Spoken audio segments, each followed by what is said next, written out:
ഇട്ടിട്ട് പോയി ചേച്ചിയുടെ ഭർത്താവ്. ഇവൻ ഇവളിപ്പോ വേണ്ടെന്ന് പറഞ്ഞു. അവൻ പോയി, കാശൊക്കെ തീർന്നു.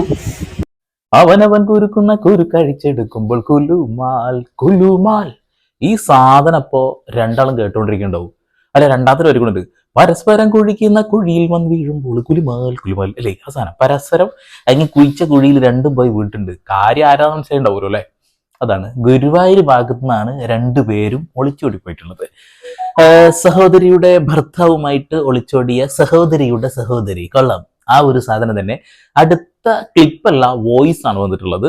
രാവിലെ എണീറ്റപ്പോ തന്നെ, മുടിയൊക്കെ കണ്ടറിയാം, രാവിലെ എണീറ്റപ്പോ തന്നെ എനിക്കൊരു സബ്സ്ക്രൈബർ ഇൻസ്റ്റാഗ്രാം വഴി അയച്ചെന്നതാണ്. ചേട്ടാ, ഒരു വോയിസ് വന്നിട്ടുണ്ട് നാട്ടുകാരുടെയാണ് എന്ന് പറഞ്ഞിട്ട്. ആ വോയിസിൽ ഒന്നാ നിങ്ങളിപ്പോ കേട്ട് ഇനിയും കേൾപ്പിച്ചുതരാം. അതായത് ഇവർ ഇപ്പോ ഈ പെണ്ണിനെ ഒഴിവാക്കി പോയി. ഇവളെ വീട്ടിലേക്ക് കൊണ്ടുവന്നു. വീട്ടുകാർ കയറ്റിയില്ല. വീട്ടുകാരെ കയറ്റിയില്ല എന്നുള്ളതല്ല, അനാഥാലയത്തിലേക്ക് മാറാനുള്ള ഒരു പരിപാടിയിലാണെന്നൊക്കെയാണ് അറിയാൻ കഴിഞ്ഞിട്ടുള്ളത്. നമ്മളെല്ലാവരും വിചാരിച്ചതുപോലെയൊക്കെ തന്നെ ആൾക്ക് മനസ്സിലായി, എവിടെ പോയാലും ഗുണം പിടിക്കില്ല, എവിടെ പോയാലും പണി കിട്ടും എന്നുള്ളത്. നൈസായിട്ടൊക്കെ കൊണ്ടാക്കി. ഓക്കെ, നിങ്ങളുടെ ക്ഷമ ഞാൻ പരീക്ഷിക്കുന്നില്ല. നമുക്ക് ഓഡിയോ ഒന്ന് കേൾക്കാം. ഞാൻ ഇപ്പോൾ വീഡിയോ അല്ലേ, ആ വീഡിയോയില് സംഭവം വേറെ ഒന്നുമല്ല. ഇവൻ ഇവളിപ്പോ വേണ്ടെന്ന് പറഞ്ഞു. അവൻ പോയി, കാശൊക്കെ തീർന്നു. മൊബൈലൊക്കെ വിറ്റ് കഴിഞ്ഞിട്ട് ഗുരുവായൂരിൽ ഒരാളെ കണ്ട് പോലീസിൽ അറിയിച്ച് അങ്ങനെയാണ് നാട്ടിൽ തിരിച്ചു വരുന്നതും. നാട്ടിൽ വന്ന ശേഷം അവൻ വേണ്ടെന്ന് പറഞ്ഞ് പോയി. നാട്ടിൽ വരുന്ന മുമ്പ് തന്നെ ശരിക്കും പറഞ്ഞാൽ. ഇവിടെ വീട്ടിൽ വന്നപ്പോൾ അവരുടെ അമ്മയച്ഛനും അവനെ കയറ്റിയിട്ടില്ല. വീട്ടിലൊന്നും കയറേണ്ടെന്ന് പറഞ്ഞു കഴിഞ്ഞാൽ അങ്ങനെ ഒരു മോളില്ലെന്ന് പറഞ്ഞ് ഇറക്കി വിട്ടു. പിന്നെ ഇപ്പം അവിടെ എന്തോ മുസ്ലിംസ് ആകാൻ പോകാമെന്ന് പറഞ്ഞ് നടക്കാമെന്നാണ് ഞാൻ അറിഞ്ഞത്. വീടിൻ്റെ അടുത്തുള്ള ഒരു ചേച്ചിയുണ്ട്, നമുക്കറിയാവുന്ന ഒരു ഫാമിലി ചേട്ടൻ. പുള്ളിക്കാരനൊക്കെ നമ്മൾ അറിയാവുന്ന. അപ്പം അപ്പോൾ അവരാണ് നമ്മളോട് ഈ കാര്യങ്ങളൊക്കെ പറഞ്ഞത്. വീട് തൊട്ടടുത്തുള്ളവർ തന്നെയാണ് അവർ. അങ്ങനെ മുസ്ലിം ആവാൻ പോവുകയാണ് ആ പെൺകുട്ടി എന്നാ പറയുന്നത്.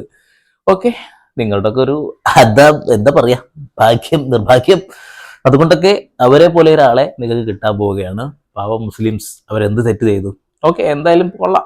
മനസ്സൊക്കെ മാറി നല്ലപോലെ ജീവിക്കാനുള്ള എല്ലാ ഐശ്വര്യങ്ങളും ഉണ്ടാവട്ടെ.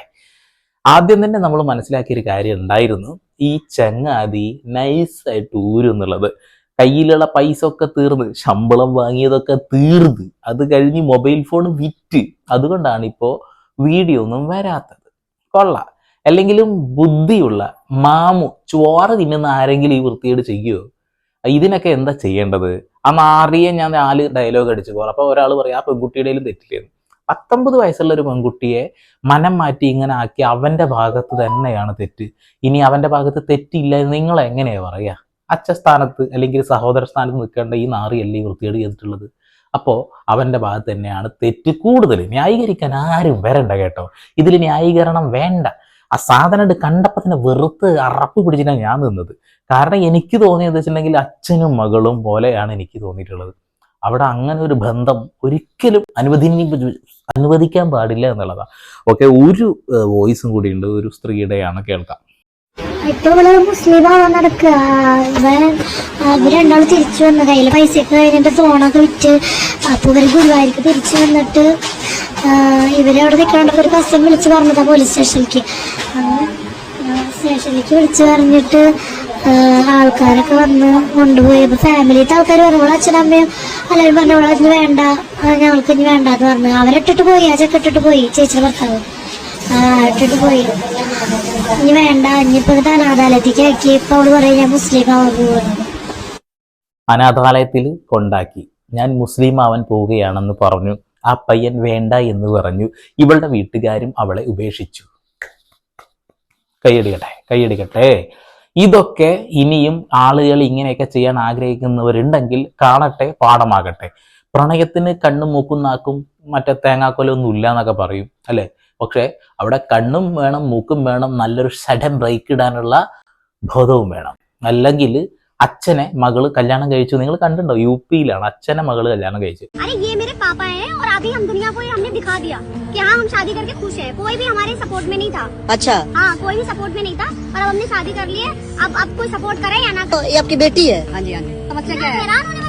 അച്ഛനോടുള്ള അതിയായ ഭ്രമം, സ്നേഹം, പ്രണയം എല്ലാം കാരണം അച്ഛനെ നഷ്ടപ്പെടുത്താൻ കഴിയില്ല എന്നതുകൊണ്ട് മകൾ 55 വയസ്സുള്ള അച്ഛനെ അങ്ങ് കല്യാണം കഴിച്ചു, കൂടെ അങ്ങ് താമസിച്ചു. ഇത് ഞാൻ നുണ പറയുന്നതല്ല, യൂട്യൂബിലൊക്കെ തെരഞ്ഞു നോക്കിയാൽ നിങ്ങൾക്ക് സാധനം കിട്ടും. കഴിഞ്ഞ വർഷം, കുറെ ദൂരമൊന്നും പോണ്ട, കഴിഞ്ഞ വർഷം. അപ്പോൾ ഇത്രക്ക് വൃത്തികെട്ട കലികാലത്തിൽ നമ്മൾ ജീവിക്കുമ്പോൾ ഇങ്ങനെയുള്ള വാർത്തകൾ കേൾക്കുമ്പോൾ ഞെട്ടിത്തരിക്കേണ്ട കാര്യമൊന്നുമില്ല. പക്ഷെ ഇത് കാണുമ്പോൾ തിരുത്തി കൊടുക്കുക എന്നുള്ള ഒരു സാമാന്യ ബോധം നമുക്ക് വേണം. അത് അത്രയേ ഉള്ളൂ. എന്തായാലും ലോകം മുഴുവൻ അറിഞ്ഞു ഈ നാറി ഇനി ആ ഒരു പഴയ ചേച്ചിയില്ലേ, അയാളുടെ ഭാര്യയും കുട്ടികളെയും അവരുടെ അടുത്തേക്ക് തന്നെ പോവുമോ? എനിക്ക് തോന്നുന്നില്ല. കാരണം അവരെ ചതിച്ച് വഞ്ചിച്ച് നാറി തിരിച്ച് നീ പോവണം. പോയിട്ട് കാലിൽ പിടിച്ച് മാപ്പ് പറഞ്ഞ് നിന്റെ കണ്ണീര് കൊണ്ട് അവരുടെ കാല് നീ കഴുകി ആ വെള്ളം നീ കുടിച്ച് അതിന് പ്രായശ്ചിത്തം നീ ചെയ്യണം. കാരണം അവരുടെ അനുജത്തി എന്ന് പറഞ്ഞാൽ നിന്റെ മകളുടെ സ്ഥാനത്ത് നിൽക്കുന്നവരാ. അത് അതുപോലെ തന്നെ ചെയ്യുക. കരണ്ട് പോയി, ഞാൻ വല്ലാണ്ട് നീട്ടിക്കൊണ്ടുപോകണില്ല. അപ്പോൾ ഒന്നും പറയാനില്ല. കിട്ടേണ്ടത് കിട്ടിയപ്പോൾ തോന്നേണ്ടത് തോന്നി ഇങ്ങ് വന്നു. ഇപ്പൊ പെൺകുട്ടി അനാഥാലയവും അവൻ കോഞ്ഞാട്ട. 4 എണ്ണം മുഖം നോക്കി അടിക്കാൻ ആണുങ്ങൾ വല്ലവരും ഉണ്ടെങ്കിൽ അതാദ്യം ചെയ്യ്. വേറൊന്നും ചെയ്യണ്ട കേട്ടോ. മുഖം അടിച്ചൊന്ന് തിരിച്ചു കൊടുത്താൽ മാത്രം മതി. ഓക്കെ, പുതിയ വിവരങ്ങൾ വല്ലതും വരികയാണെങ്കിൽ വരാം. ചാനൽ താല്പര്യമുള്ള ആളുകൾ സബ്സ്ക്രൈബ് ചെയ്യുക, ലൈക്കിനെ വിളിക്കുക. വീണ്ടും പുതിയ വാർത്താ വിശേഷങ്ങളുമായി ഞാൻ വരുവതற்கு സന്ദീപ്. Signing off.